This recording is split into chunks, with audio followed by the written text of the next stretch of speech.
Selamat pagi para sahabat GKI Klasi Solo dimanapun berada. Pada pagi hari ini kita boleh kembali berjumpa di dalam rangkaian acara Bina Iman GKI Klasi Solo.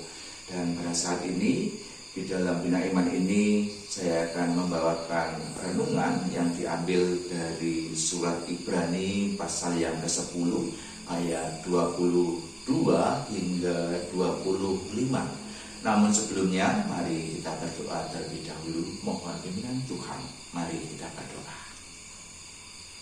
Allah yang Maha Kasih, syukur kami panjatkan kehadirat-Mu untuk penyertaan dan juga perlindungan-Mu di dalam istirahat kami pada malam hari ini.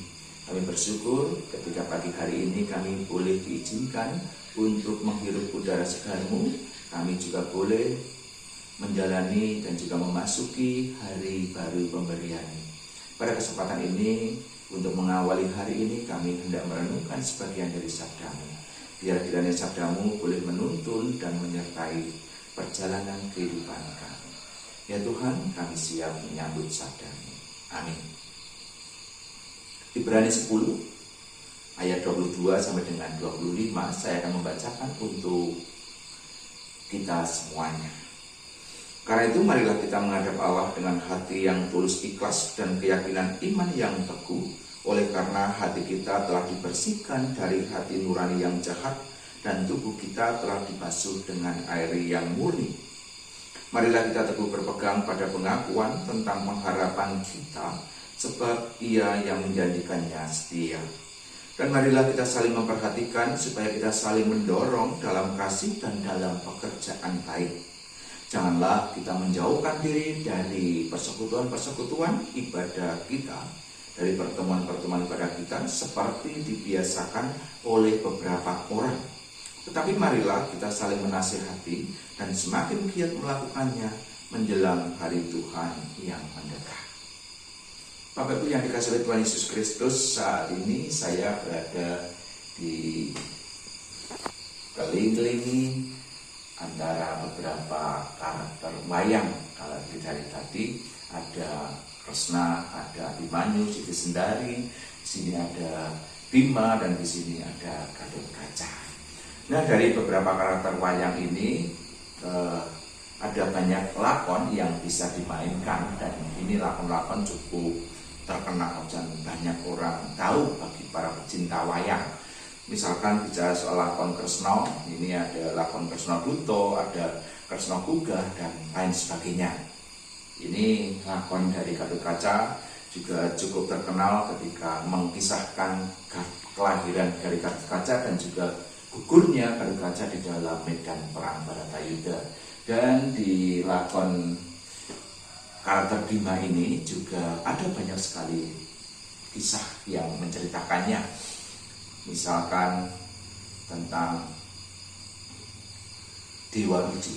Nah, Dewa Ruci ini adalah sebuah lakon yang menceritakan perjalanan dari Bima ini yang diperintahkan oleh sang guru untuk mencari yang namanya banyu Purwitosari atau air kehidupan.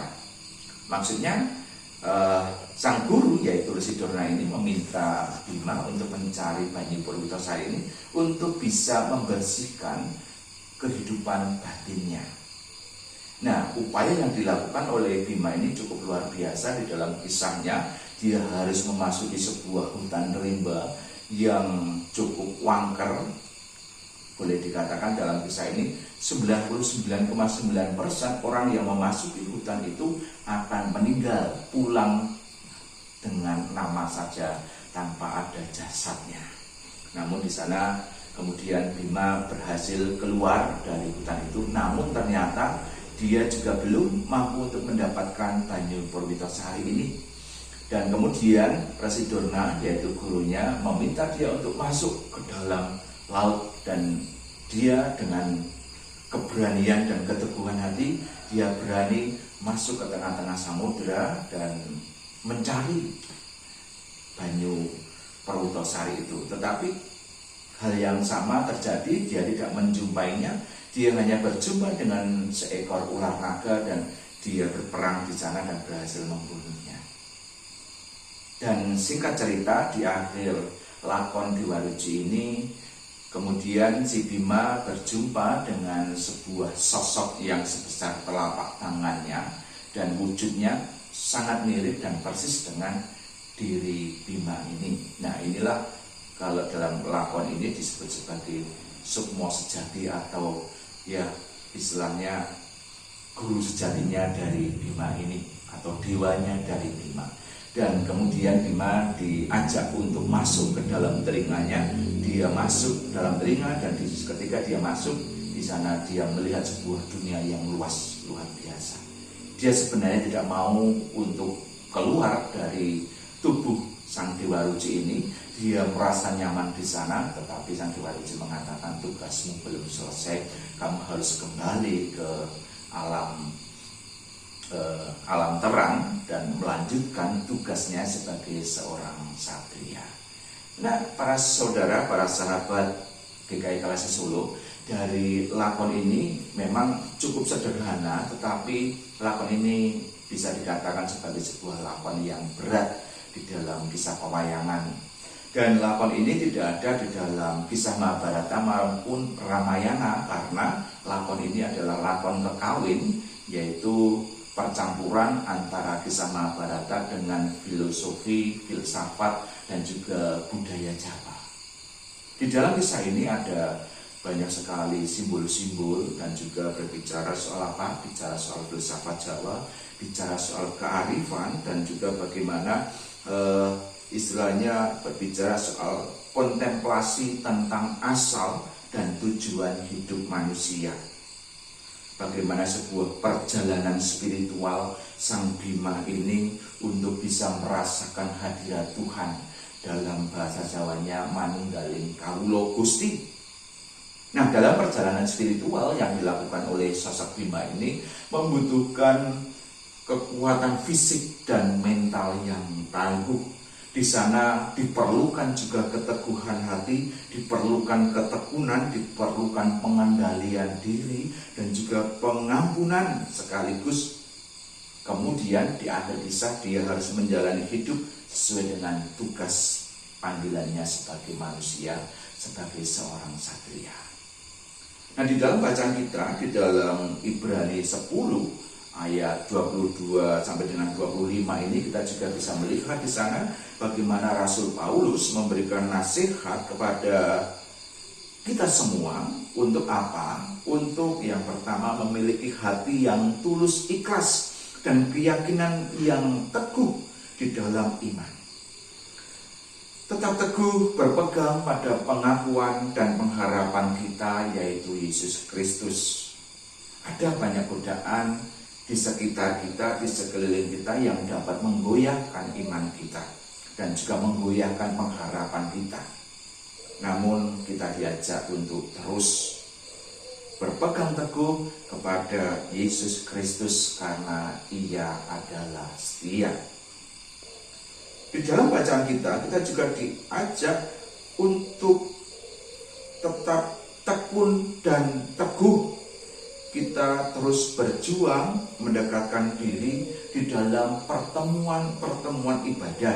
Agar apa? Di dalam pertemuan-pertemuan ibadah itu, kehidupan spiritualitas kita, kehidupan iman kita akan senantiasa terpelihara dengan baik.